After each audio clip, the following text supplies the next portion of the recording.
Fala, maníacos! Este caso aconteceu em Antioch, na Califórnia, uma cidade de aproximadamente 130 mil habitantes, localizada ao nordeste de São Francisco. A cidade tranquila, mas com seus desafios, está prestes a ser o cenário de um crime brutal que abalaria uma família para sempre. A Catherine Rognaby passou o dia fora com seus 2 filhos, fazendo compras. Ao chegar em casa, o clima de alegria se transformou rapidamente em horror. Enquanto descarregava as compras, o grito da sua filha, Amy, ecoava pela casa. Mãe, mãe! Dava para ver que era um grito de pânico. A Catherine correu em direção à filha. A menina estava com os olhos arregalados e aterrorizados. Mãe, tem sangue por todo lado. Confusa e assustada, a Catherine se aproxima para ver o que está acontecendo. Ao se deparar com uma cena chocante, ela entra em desespero. Ah, meu Deus! Ela sai correndo da casa e chama a polícia. Ela está tremendo e o coração está disparado. Polícia, qual a emergência? A Catherine, com a voz trêmula e soluçando, diz: meu marido está sangrando até a morte no chão. Ela entra em pânico. A operadora tenta manter a calma e pergunta para ela: ele está respirando? Eu não sei. A policial pergunta: você pode ir até ele? Você pode tentar ajudar? E a Catherine diz: não, eu não posso. Eu não consigo entrar lá. Eu estou com medo. O que eu faço? Enquanto isso, a polícia e a equipe médica correm até o local. A primeira suposição era que o marido da Catherine, o Hollis Eastman, havia sofrido um acidente doméstico, talvez uma queda que resultou numa lesão grave. Ao chegarem, os oficiais encontraram Hollis em uma poça de sangue na cozinha, com uma respiração fraca e irregular. A princípio, acreditavam que ele tinha batido com a cabeça no balcão. Mas algo estava estranho. Vamos levá-lo para o hospital, disse um dos paramédicos, enquanto tentava estabilizar ele. Foi nesse momento, enquanto movia o corpo do Hollis, que algo perturbador foi revelado. Na parte de trás da cabeça dele, havia um fragmento de bala. Isso não foi um acidente, declarou um dos policiais que estava no local. O cenário mudou rapidamente. O que inicialmente parecia ser um acidente doméstico, agora se transformava em uma cena de crime. O investigador James Coley, do setor de homicídios da polícia, foi chamado imediatamente. Ele pensou: quando o telefone toca na noite, você sabe que nada de bom está por vir. Ele chegou rapidamente à cena do crime. Ele ficou impressionado com a quantidade de sangue.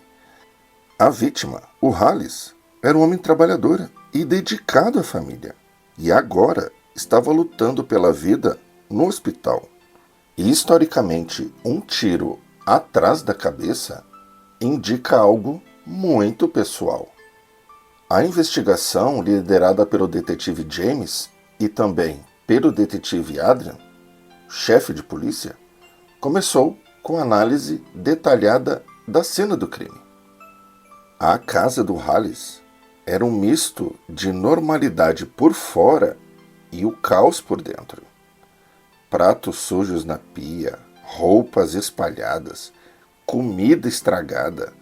Era como se a vida dentro daquela casa estivesse desmoronando, refletindo o tumulto que acontecia na vida dos seus moradores.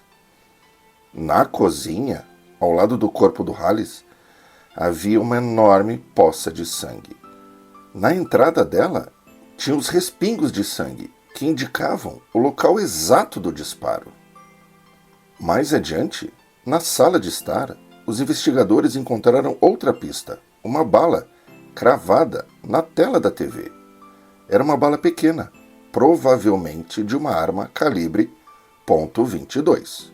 algo incomum para crimes violentos, mas ainda assim é uma arma letal. Com essas pistas em mãos, os detetives começaram a formular hipóteses. Talvez fosse um assalto que deu errado, uma invasão de domicílio. Antioch, apesar de ser uma cidade de classe média, passava por um momento de grande violência. Invasões a domicílio e crimes relacionados à droga não são mais incomuns. No entanto, algo não se encaixava. Não havia sinais de arrombamento ou luta. Parecia que o Halis conhecia o seu assassino. Alguém que poderia se aproximar o suficiente para atirar nele a sangue frio. Durante a investigação, uma descoberta intrigante foi feita do lado de fora da casa. Uma mochila contendo algumas roupas, uma carteira e o mais surpreendente, a identidade de Scott, o filho mais velho do Halis. Havia também um cachimbo e um pouco de maconha. Seria o envolvimento de Scott com drogas um possível motivo para o ataque? Os investigadores decidiram interrogar o Scott. Ele admitiu que fumava maconha, mas negou o seu envolvimento com a tentativa de assassinato. Scott também revelou que tinha um relacionamento tenso com seu pai. Meu pai odiava drogas. Se ele soubesse que eu fumava, ficava furioso. Na noite do crime, o Scott afirmou que estava com amigos, jogando videogame, e que só havia voltado para deixar o carro perto da casa, para que o pai não visse, para evitar uma discussão. Os investigadores perceberam que as tensões familiares poderiam ser a chave para desvendar o caso. A Catherine, a esposa do Halis, revelou que o casal estava passando por dificuldades conjugais e que, apesar de viverem juntos, estavam separados, de fato. Ela também mencionou que o Halis tinha muitas amantes, mas com o tempo os detetives descobriram que era bem diferente essa verdade. A Catherine era quem mantinha vários relacionamentos extraconjugais. Eles tinham 5 filhos. 3 deles eram da Catherine e do Halis. O mais velho, Scott, era de um casamento anterior do Halis. E o filho mais novo era de um outro homem, que a Catherine engravidou enquanto ainda estava casada com Halis. A investigação começou a apontar um possível motivo: o financeiro. Uma pólice de seguro de vida no valor de $1 milhão havia sido recentemente revelada. Enquanto o Halis lutava pela vida no hospital, os investigadores seguiam cada pista, tentando desvendar quem tinha interesse em matá-lo. A arma do crime foi identificada. Era um revólver HIR 999. Era uma arma antiga e muito rara. Agora restava conectar todas as peças desse quebra-cabeça e descobrir quem tinha motivos para executar um crime tão cruel e calculado. O detetive recebe um telefonema que dá uma reviravolta dramática nesse caso. Do outro lado da linha estava uma assistente social que trabalhava no hospital onde o Halis estava internado. Ela estava preocupada e relatou uma conversa alarmante com a família do Halis. A família, segundo ela, parecia ansiosa em declarar o Halis morto para reivindicar o pagamento milionário do seguro de vida. A apólice, no valor de $1 milhão, oferecia um motivo tentador para quem quisesse ver o Halis morto. O detetive ouviu essa informação. Sabia que precisava olhar mais de perto para as pessoas que estavam próximas da vítima. Logo em seguida, o policial recebeu outro telefonema, dessa vez de um colega de trabalho do Halis. O colega estava disposto a compartilhar alguns detalhes sobre a conturbada vida pessoal do Halis e da sua esposa, a Catherine. Segundo esse amigo, a Catherine tinha a reputação de ser bastante manipuladora. Ela controlava a relação deles, manipulava o Halis em diversas situações e usava essa influência para obter o que queria. Ao investigar mais a fundo, o detetive descobriu que a Catherine vinha recebendo dinheiro do Halis há mais de 10 anos, mesmo mantendo vários casos extraconjugais durante todo esse tempo. Ele contou sobre as traições da Catherine e também sobre o filho que ela teve com outro homem. E apesar de tudo isso, o Halis continuava sustentando ela, e que apesar de separados na prática, os dois continuavam a compartilhar a mesma casa. E disse que o Halis era um homem de coração bondoso, e que sustentava a Catherine, mesmo sendo constantemente desprezado por ela. Essa relação mudou a forma como o policial enxergava a Catherine, pois desde o início da investigação, ela havia se apresentado como vítima, tentando passar o Halis como um marido infiel. Porém, agora estava claro que a verdadeira história era muito mais complexa e que a Catherine podia ter motivos ocultos para desejar a morte do Halis. Diante de todas essas novas informações, o detetive percebeu que era hora de reavaliar a Catherine e trazê-la de volta para um novo interrogatório. Algo não estava certo, e as peças do quebra-cabeça começavam a se encaixar. Enquanto a investigação tomava novos rumos, uma notícia devastadora chegou. No dia 30 de junho, a equipe médica da UTI do hospital informou para a família do Halis que ele tinha sofrido morte cerebral. A sua condição já era crítica desde o dia que ele chegou, e agora ele estava ainda mais perto da morte. A família, ao receber essa notícia, enfrentava uma difícil decisão, a de desligar os aparelhos. O destino do Halis estava, de certa forma, nas mãos daqueles que talvez tivessem interesse financeiro com a sua morte. A Catherine falou para a filha mais velha: "Querida, está na hora." O detetive analisa toda essa situação. Catherine, a mulher que à primeira vista parece apenas uma viúva cuidando do marido, em seus últimos momentos, toma a decisão de desligar os aparelhos que o mantinham vivo. Uma escolha dolorosa, mas legítima, segundo o olhar das leis. Mas essa seria uma decisão movida por pura compaixão ou haveria algo mais sinistro por trás disso? A apólice de seguro de $1 milhão começava a pairar como uma sombra por essa história toda. O detetive coloca Catherine como a principal suspeita. Quando a Catherine é chamada para prestar novos esclarecimentos, o ambiente fica tenso. O investigador não queria deixar nenhuma dúvida. Ela foi questionada sobre várias coisas, mas a Catherine, ao invés de colaborar abertamente, decide adotar uma postura defensiva.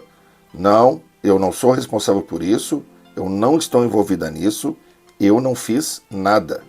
Ela insiste.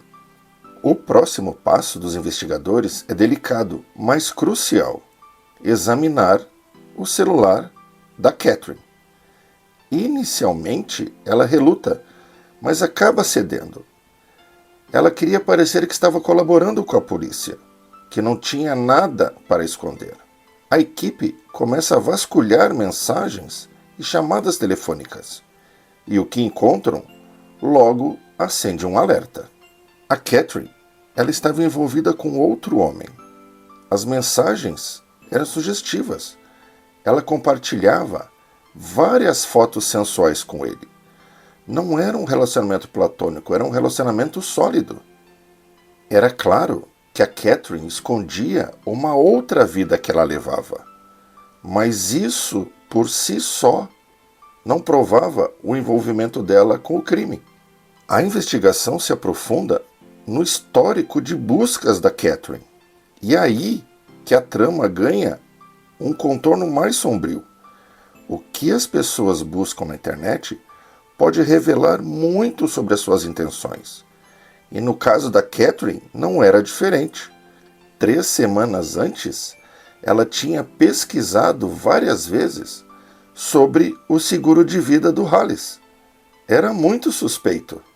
Para o detetive e a sua equipe, isso era suficiente para ligar a Catherine ao crime. Mas ela tinha um álibi, então ela poderia ter ajuda de outra pessoa. O foco, então, se volta para o Scott, o filho mais velho do Hollis. O Scott, ele foi chamado para um segundo interrogatório, e algo sobre ele não batia. O seu álibi começou a se desfazer. Ele disse que tinha ido até uma loja para comprar preservativos, mas a sua carteira estava em casa. Como ele iria pagar por eles? Os detetives pediram seu celular, e ele disse que tinha perdido o celular. O Scott estava claramente se enrolando nas respostas. Ele inventava umas histórias que não faziam sentido. A cada mentira, ele se tornava ainda mais suspeito. Os investigadores decidiram apertar o cerco e, durante o interrogatório, o Scott mencionou algo curioso. Ele disse que quando foi na loja comprar os preservativos, ele saiu para uma lateral da loja que tinha uma máquina Eco ATM. Esse detalhe, aparentemente insignificante, acendeu um alerta na cabeça de um dos detetives. Porque ele sabia o que era uma máquina Eco ATM. Essas máquinas são usadas para vender celulares usados. E que muitas vezes são o destino para os celulares roubados. Por que o Scott mencionaria essa máquina de forma tão aleatória? A equipe então decide investigar as imagens captadas pelas câmeras da máquina da Eco ATM. E o que eles encontram? O Scott, horas antes do assassinato do seu pai, vendendo um celular. O mesmo celular que ele disse que tinha perdido. O quebra-cabeça começava a se encaixar. O Scott mentiu sobre o celular, e isso levou a mais perguntas. Quando os detetives recuperaram o aparelho na máquina, a investigação entrou numa nova fase. O Scott tinha realizado diversas buscas online sobre armas e munições, principalmente sobre munições relacionadas a um revólver HIR.22, que era o revólver usado no assassinato do Hollis. Mas o que veio ainda a seguir foi mais perturbador.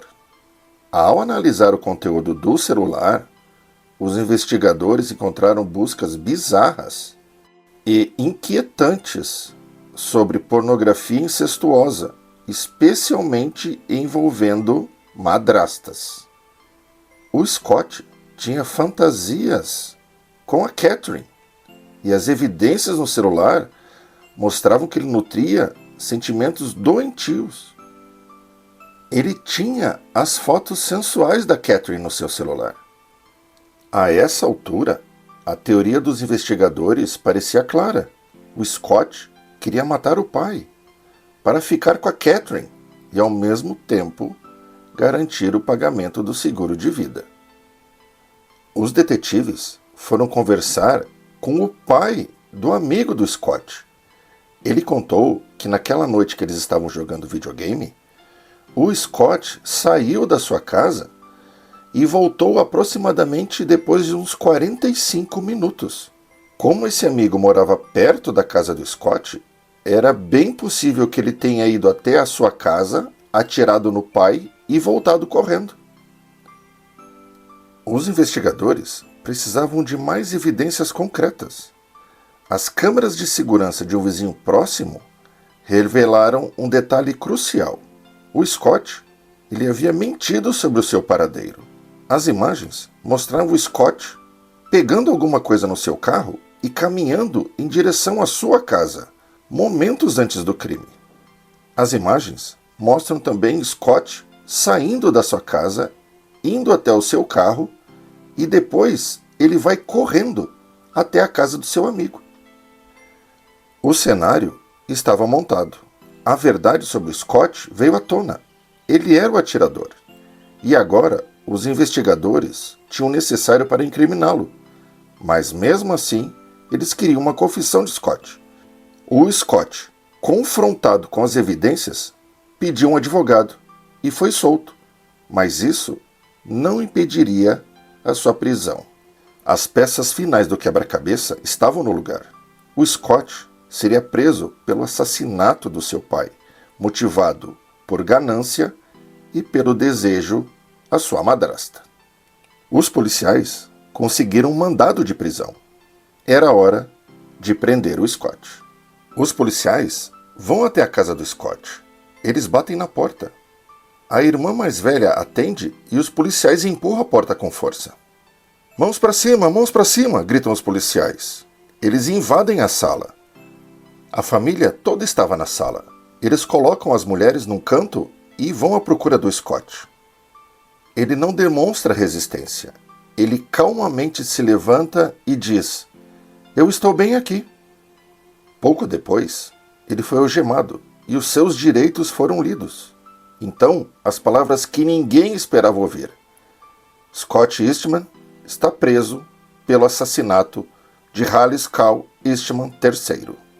O restante da família assistia àquela cena. Eles ficaram em choque. Eles não sabiam como reagir. Eles achavam que aquilo era um erro. É impossível o Scott ter feito alguma coisa com o pai. É impossível ele ter atirado. A família não acreditava no que estava acontecendo. Enquanto o Scott era levado sem resistir, o policial conversa com a Catherine. Ele era apaixonado por você. E eu acredito que isso foi o que impulsionou o crime. Ele matou o próprio pai, achando que vocês dois iriam começar uma vida feliz.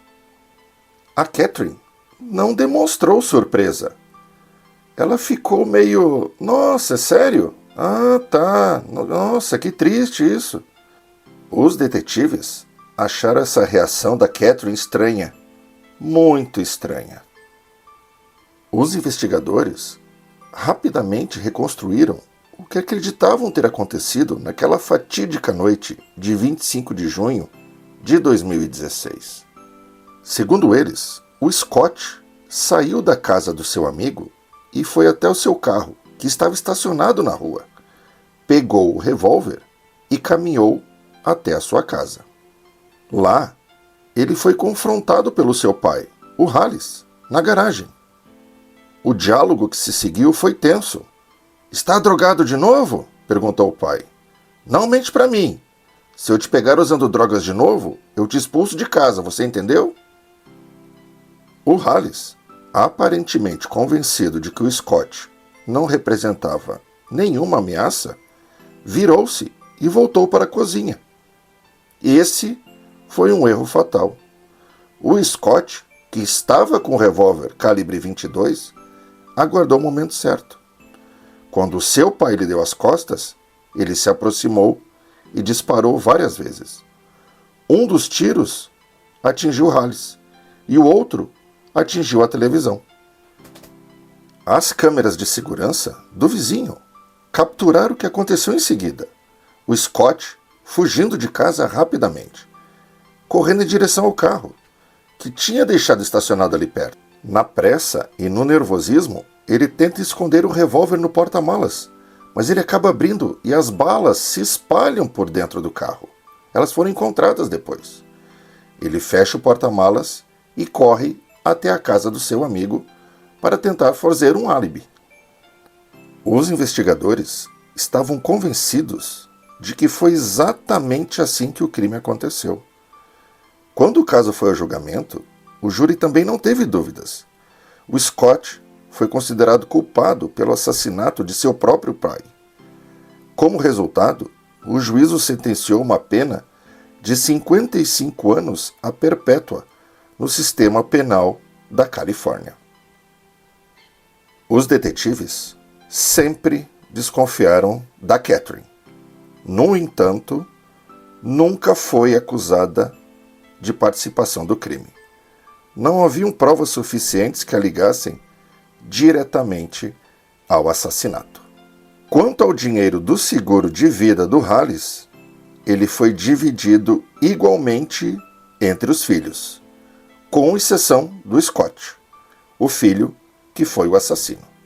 Para a família de Halis, a brutalidade do crime continua sendo incompreensível.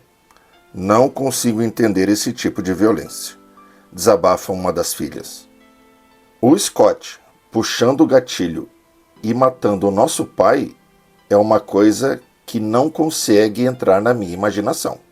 O Halis era um bom pai, e para os filhos é uma perda devastadora. O detetive encarregado do caso, após semanas intensas de investigação, comenta sobre o caso. Eu pude ver que realmente o Halis era um homem de bom coração. Eu tenho orgulho de ter feito justiça por ele. Mas no fim, a tragédia é impossível de ignorar. O Halis foi morto pelo seu próprio filho, o Scott, de 21 anos de idade. A história do Scott e do assassinato do seu pai é um lembrete sombrio de que no mundo do crime, muitas vezes, o inimaginável se torna real. E você?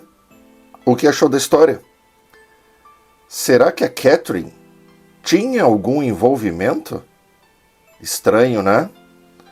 Comente, eu quero saber a sua opinião.